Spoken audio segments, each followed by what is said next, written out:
What an embarrassment. What an absolute embarrassment. This next generation of basketball is so screwed.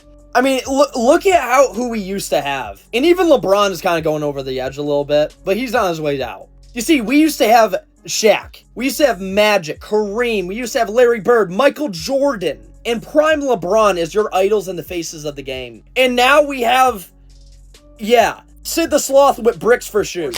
It's also just dumb quotes like this, saying that Jordans are the past. For now on, people will wear my shoes, said Angel Reese. This is also, mind you, by the fact that Reebok is literally considering discontinuing their deal with Angel Reese because they have lost so much money because of her. I mean, I said it even months ago. They overinvested for one, and it's going to tarnish their brand, and it's quite literally done that. One missed layup may have just become Reebok's most expensive viral moment yet. Angel Reese had a golden opportunity to make her signature shoes the star of the night, but somehow the basketball gods had a completely different script. Within minutes, the internet was laughing, arguing, and comparing her directly to Caitlin Clark, while that one ugly moment kept spreading everywhere. And if you think the missed shot was the biggest problem, wait until you see what happened next. Wow. You would think that Angel Reese going against Caitlin Clark, she would try to show up at least in some sort of fashion, right? Well, she showed up physically. Now, when it comes to talent, oh my gosh, Caitlin Clark just embarrassed this girl. I mean, let me just play this. Let's not do too much talking. Look at Caitlin Clark just laughing. We'll get to how we got to this point of the game. Caitlin Clark enjoying the last laugh on Angel Reese, just trolling her, looking at her in disbelief like, wow. There's a peculiar kind of irony that only sports businesses can manufacture, and it usually shows up right when a company needs it least. Reebok spent serious money positioning Angel Reese as the face of a signature shoe line, betting that her name alone could move product off shelves the way Caitlin Clark's does for her own brand. The idea made sense on paper.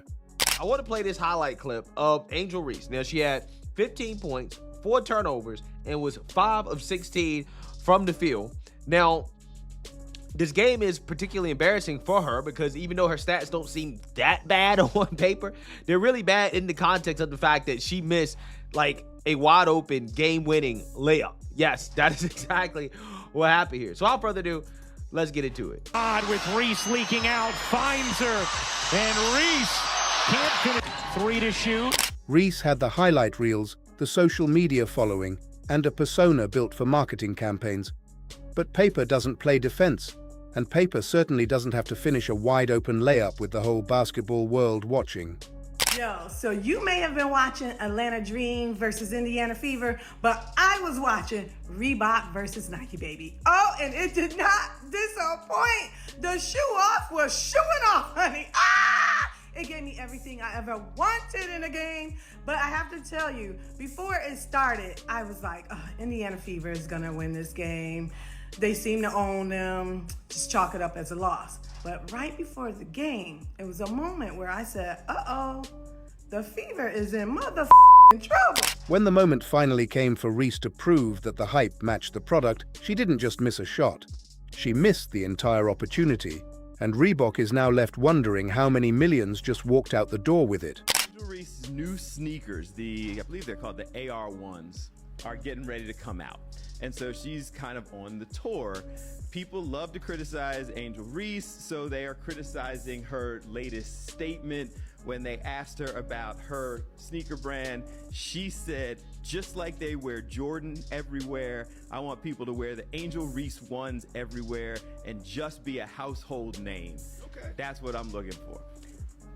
I like your confidence. Like, I like your energy. But to understand how a single missed layup can rattle a shoe company's boardroom, you have to understand the kind of stage this game actually was. This wasn't some quiet midweek matchup buried on a streaming service nobody uses. This was Angel Reese against Caitlin Clark, the one matchup the WNBA can consistently count on to pull real eyeballs, real ratings, and real attention from casual fans who otherwise couldn't name 3 players in the league. For Reebok, this was the commercial they didn't have to pay for. Every possession Reese played in that shoe was free advertising beamed into living rooms across the country. All she had to do was look like a superstar for 48 minutes, and the Czechs would market it as the most dominant force in the league. She took 10 shots in the first half alone and somehow matched her point total with her missed shot total, which is not the kind of symmetry any shoe company wants trending under their brand's hashtag. And this wasn't a one-game anomaly either. Over her last 4 outings, Reese has been shooting a miserable 29% from the field, a number so far removed from anything resembling stardom that it becomes difficult to justify why she was even being featured as the primary storyline of the broadcast in the first place. Angel Reese giving us a real comedy show playing basketball, or should I say attempting to play basketball. Multiple wide open. She was so wide open you couldn't see anybody else on the screen with her, and she still missed a layup. A chance to win the game at the buzzer, wide open, fundamental, layup, kiss it off the backboard. Can't do that even. The layup itself has become the symbol of the entire disaster, and rightfully so, because it captures everything wrong with this marketing gamble in a single 3-second clip. This is a shot that professional players convert essentially every single time. High school athletes make this shot at a higher. The internet did what the internet always does and turned the miss into a viral moment for all the wrong reasons, spreading across timelines not as a highlight of greatness, but as a punchline about ineffectiveness. Meanwhile, on the other side of the court, Caitlin Clark was doing exactly what she has done since the day she walked into the league, making the game look effortless while everyone around her struggled to keep pace. The contrast between the two players in that single matchup told the entire story Reebok didn't want told.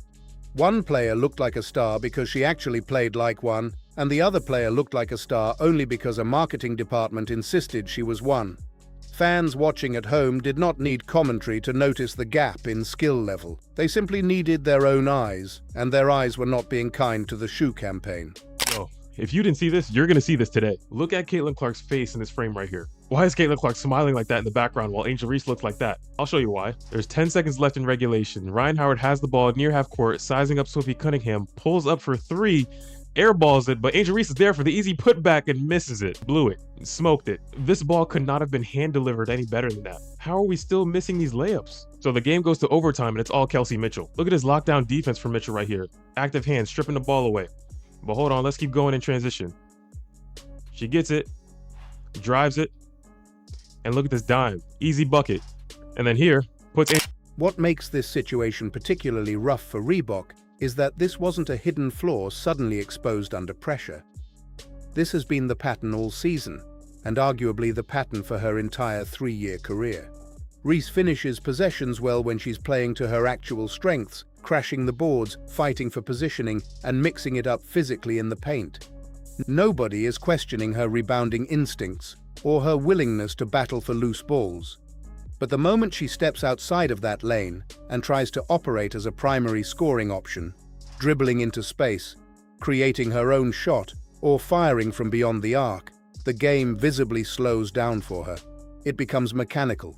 It becomes hesitant. And for a shoe company that built an entire campaign around her being a dynamic offensive weapon, that hesitation on camera is the worst possible advertisement imaginable. The numbers only reinforce what the eye test already screamed at anyone paying attention.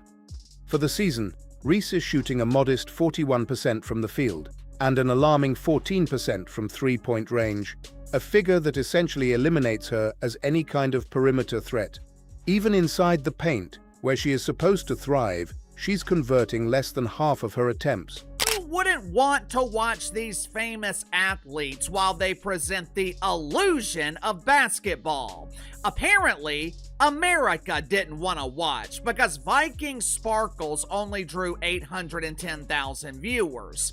It's not hard to figure out why ESPN is dumping the WNBA on Sundays to make room for the Little League World Series.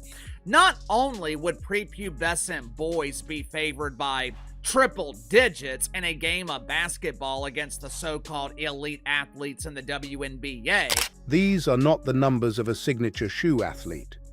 These are the numbers of a role player being miscast as a superstar. And every time she steps into that oversized role on national television, The gap between the marketing narrative and the on-court reality grows a little wider and a little more expensive for the people footing the bill. This is where the real business problem begins for Reebok. Because sneaker deals are not charity. They are investments built on projected sales, projected visibility, and projected return. When a company signs an athlete to be the face of a shoe, they are betting that consumers will want to associate themselves with that athlete's game, her identity, and her winning moments. Nike didn't turn Michael Jordan into a billion-dollar brand because he had a great personality alone. They turned him into a brand because he was required to watch basketball every single night. Caitlin Clark's shoe deal works for the same reason. People want to buy into greatness, and Clark supplies greatness on a nightly basis, whether it's ratings, scoring outputs, or genuine highlight reel moments that spread organically because they're actually worth watching. Reese's viral moments, on the other hand, are increasingly built around failure rather than brilliance. A missed layup does not sell shoes. A forced three that clanks off the back iron does not sell shoes. Getting blocked left and right. Michaela Timpson, Monique Billings treating her like she's a child. Ooh. Then you have Monica McNutt of ESPN, ESPN's #1 WNBA stooge, ESPN's #1 sister. Monica McNutt and the ESPN crew couldn't stop glazing Angel Reese in halftime, while Angel Reese was what? If anything, these viral clips do the opposite of what Reebok intended, turning what was supposed to be a highlight reel investment into a walking bit of comic relief for basketball fans who tune in specifically to see whether she'll embarrass herself again. And this is the uncomfortable truth Reebok now has to reckon with. They didn't just sign an underperforming athlete. They signed an athlete who insists on playing a role she is not equipped to play, night after night, on the league's biggest stage, in front of cameras specifically positioned to capture the moment she finally breaks through. Every time that breakthrough fails to materialize, it doesn't just hurt Reese's stat line, it actively damages the perception of the shoe itself, because the two are now permanently linked in the minds of anyone watching. There is a version of Angel Reese that could have made this entire marketing campaign work beautifully, and ironically, it's a version of her game the league has already seen. It is actually unbelievable how bad some of the quote-unquote stars are in the WNBA. Like, for example, Angel Reese, who had a historically bad game against the Indiana Fever. Now, you wouldn't know that if you watch ESPN, and we're going to get into this, right? Part of the reason why nobody takes ESPN seriously anymore. Because, again, when you can see objectively bad play. When Reese sticks to what she does well, crashing the glass, fighting through contact, and playing physical defense, she looks like exactly the kind of tough, relentless competitor a shoe brand could market around grit and hustle rather than flashy scoring. Plenty of successful athletes have built entire marketing identities around being the tireless glue guy or the ferocious rebounder rather than the primary scorer. Dennis Rodman turned relentless rebounding into a Hall of Fame career and a marketable personality without ever needing to be a go-to scorer. Draymond Green built a Hall of Fame caliber resume by embracing exactly what he was good at, letting Steph Curry operate as the offensive centerpiece while he controlled the game defensively and as a connective piece on offense. Reese has forcing contested jumpers or hoisting threes that have no business being taken, the entire rhythm collapses. And because Reebok chose to market her specifically as a dominant offensive centerpiece rather than the physical, high-motor role player she actually is, every one of those forced possessions becomes a direct hit against the brand rather than simply a rough shooting night. This miscasting problem isn't just a Reese issue either. Sports Illustrated, Angel Reese, Michael Jordan comparison is beyond absurd. People on social media are saying comparing to Michael Jordan, absurd. This is why you're not likable. They're coming at her. Did she compare? Did she say, like, I aspire to be? That's what I just was about to say. The quote I read is the quote I heard. Say it one more time. Didn't she say, I agree I with want you. it to be just She like... said, I just want them to wear my sneakers the way they wore Mike Yeah, Jordan. she said, I want. She didn't say... Yeah, I It agree is. with you. Say, Sound like play goals. Mike. She didn't say I'm gonna get 6 rings. She didn't say, you know what I'm saying? It's been a 2-year problem for her entire team, and it explains why building an offense around her has consistently produced losing basketball. When a franchise tries to construct its identity around a player who lacks reliable footwork, a tight handle, and composure under defensive pressure, the results tend to be exactly what we've already seen on the court. Opposing defenses have started sending double and even triple teams her way, not because she's unstoppable, but because they know that additional pressure will force her further outside her comfort zone, increasing the odds she settles for a bad shot or turns the ball over completely. It is difficult enough for teams to prepare a winning strategy around an inefficient offensive weapon. It becomes nearly impossible when the marketing department has convinced the public that the inefficient weapon is actually the most dominant player in the sport. That gap between manufactured hype and on-court reality is exactly why this recent viral layup miss hit so much harder than a normal blown bucket usually would. Fans weren't just reacting to one bad possession. They were reacting to months, arguably years, of being told that Angel Reese was appointment television, only to watch her get thoroughly outplayed by Caitlin Clark in the one matchup specifically designed to showcase her value. Talk about Angel Reese for a second, man. So as you can see, Angel Reese, Caitlin Clark was guarding Angel Reese's first three, and Caitlin made no concerted effort. I mean, this is the first minute of the game. Caitlin made no concerted effort to close this out, not even a hand up. And Angel Reese missed everything. Everything. My God. Yo, chat, no, this is actually bad, man. Like, not even rim, though. Angel Reese throwing a crazy pass. Like, what is this girl doing on how is she a professional? The shoe was on her feet. The cameras were rolling. The narrative was set up perfectly for her to deliver a signature moment that could have justified every marketing dollar Reebok poured into this partnership. Instead, she delivered a moment that will likely be replayed for entirely different reasons, becoming a punchline rather than a promotional victory. For Reebok, the road forward now involves some serious reconsideration of how they package this partnership moving forward. Continuing to market Reese purely as a dominant scorer capable of matching Caitlin Clark shot for shot is a strategy that keeps producing embarrassing viral clips instead of the aspirational content sneaker deals are supposed to generate. A smarter approach might involve leaning into her actual strengths, positioning her as the relentless competitor who controls the glass and battles in the trenches, rather than the flashy offensive star the current campaign keeps insisting she is. Whether that pivot happens remains to be seen, but one thing is already clear from that missed layup heard around basketball social media. The gap between what Reebok is selling and what Angel Reese is actually delivering on the court has never been more visible, and every viral clip from here forward is only going to make that gap harder to ignore.